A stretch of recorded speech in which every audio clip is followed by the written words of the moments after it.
Que ano espetacular!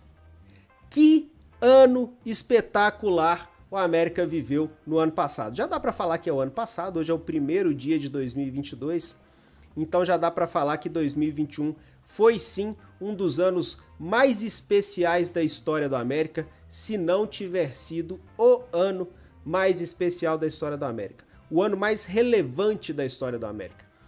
Conseguimos a tão sonhada permanência na Série A, aquilo que o América batalhava tanto, né, para conseguir isso dentro de campo. Desde que o campeonato é por pontos corridos, o América nunca tinha feito uma boa campanha de fato na Série A do Campeonato Brasileiro. E nós tivemos a chance nesse ano.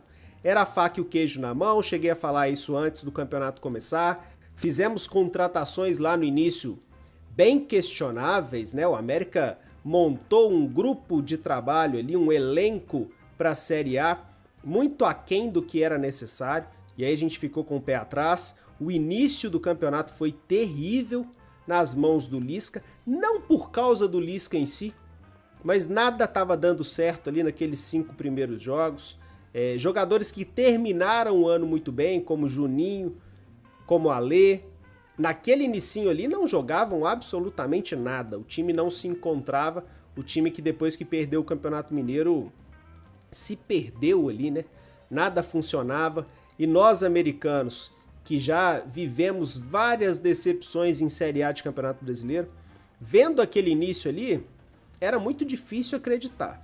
Eu mantive a minha dose de otimismo, que eu sempre gosto de manter. Cheguei a falar aqui no canal algumas vezes que nada estava perdido, que o América tinha condições sim de dar a volta por cima, mas vários americanos, inúmeros americanos ali por volta da 5ª rodada já não acreditavam mais na possibilidade de permanência do América, né? É algo que para mim também a gente precisa evoluir como torcedores.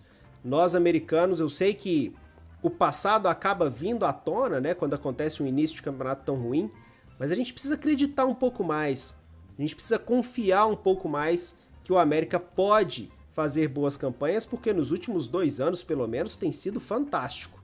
O que o América tem feito tem sido fantástico. Então acho que chegou a hora da gente dar um pouquinho de voto de confiança.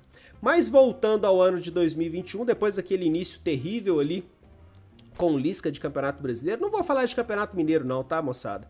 Porque o principal objetivo do ano era o Brasileirão Série A. E aí trouxemos o Wagner Mancini.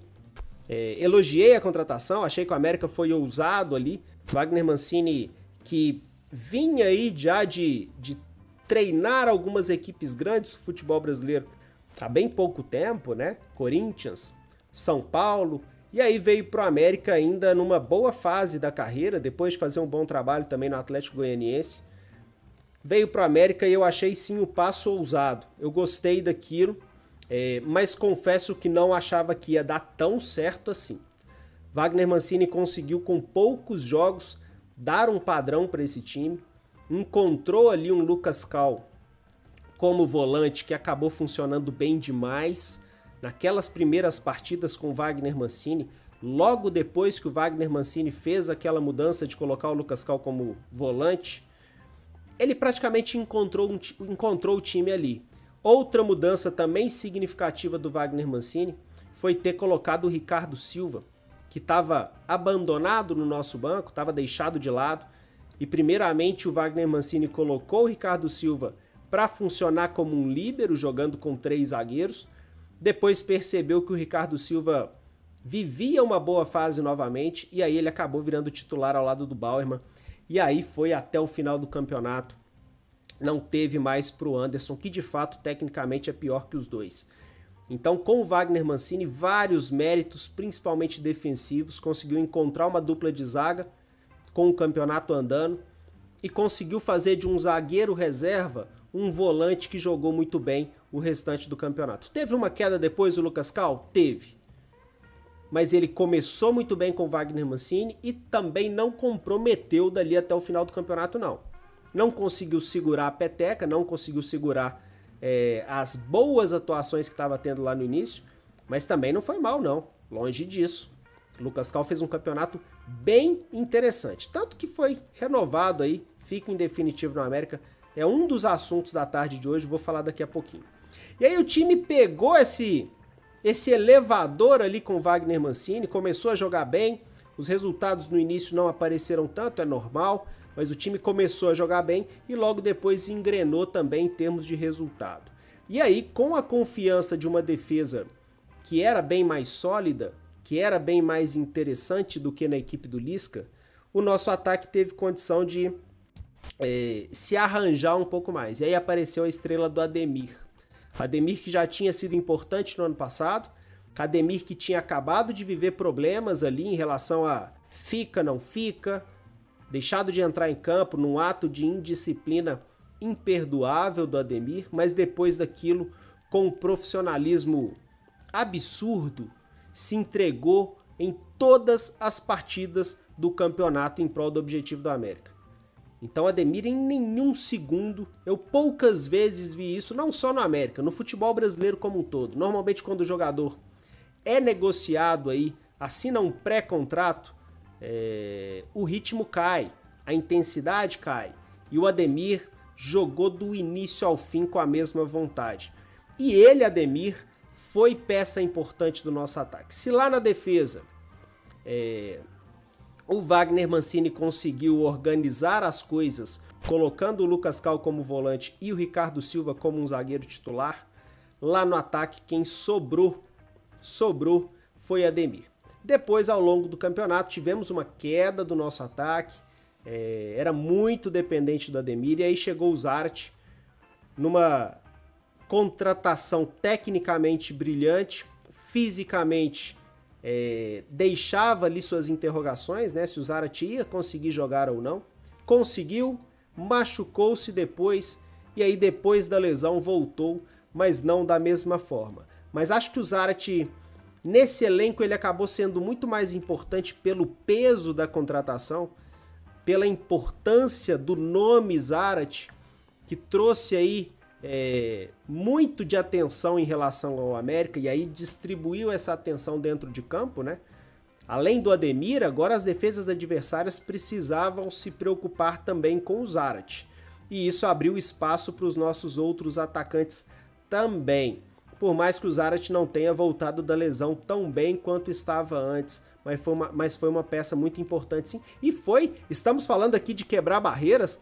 A contratação do Zarate foi uma contratação que quebrou barreiras, mas quebrou muito, abriu portas para o América no mercado sul-americano, e para essa janela agora, para o ano de 2022, é muito provável que o América já colha frutos disso. Nossa direção está com menos receio, né, de ir ao mercado sul-americano, e os jogadores do mercado sul-americano, tenho certeza absoluta disso. Quando receberem uma proposta do time que levou o Zarate, vão olhar isso de outra forma. E aí o América conseguiu uma arrancada impressionante. A gente começou a sonhar ali com Sul-Americana, com Libertadores. Eu cheguei a fazer um vídeo no canal, faltando umas 10 rodadas, falando em Libertadores. Me lembro de alguns comentários que diziam, calma, você tá se equivocando aí, tá queimando a largada. E não. Eu tinha confiança que essa equipe ia conseguir algo a mais, que a gente não ia ficar só fugindo do rebaixamento, não. E assim foi. Nas últimas rodadas ainda patinamos um pouquinho, mas chegamos na última partida contra o São Paulo precisando da vitória. E é impressionante a nossa mudança de patamar, porque a última partida era contra o São Paulo. Em outras épocas, isso seria um desafio absurdo para o América. Mas cada um de nós americanos que foi ao Independência aquele dia, e quem não teve a oportunidade de assistir de casa, que é americano mesmo tanto, tem que parar com essa bobeira. Todos nós americanos naquele dia tínhamos confiança absoluta de que o América venceria o São Paulo. E é o São Paulo. É um dos maiores clubes do futebol brasileiro e um dos maiores clubes do futebol mundial. Mas o América tem uma mudança de patamar tão grande que esse tipo de partida não nos assusta mais. Esse tipo de partida tem se tornado normal e para o ano que vem vai se tornar ainda mais. E que o América continue com a mesma pegada aí. Então, um ano absolutamente mágico para o América, de verdade, é impressionante. Por mais que eu seja conhecido aí como um otimista, mas acho que o enredo da forma que foi melhor do que eu imaginava. ter conseguido essa classificação para pré-Libertadores, ainda temos um caminho grande, ainda temos um confronto muito pesado contra o Guarani do Paraguai, mas ter conseguido essa classificação para pré-Libertadores é gigante, é gigante. A gente talvez ainda não tenha a dimensão do que foi conquistado pelo América para o ano de 2022.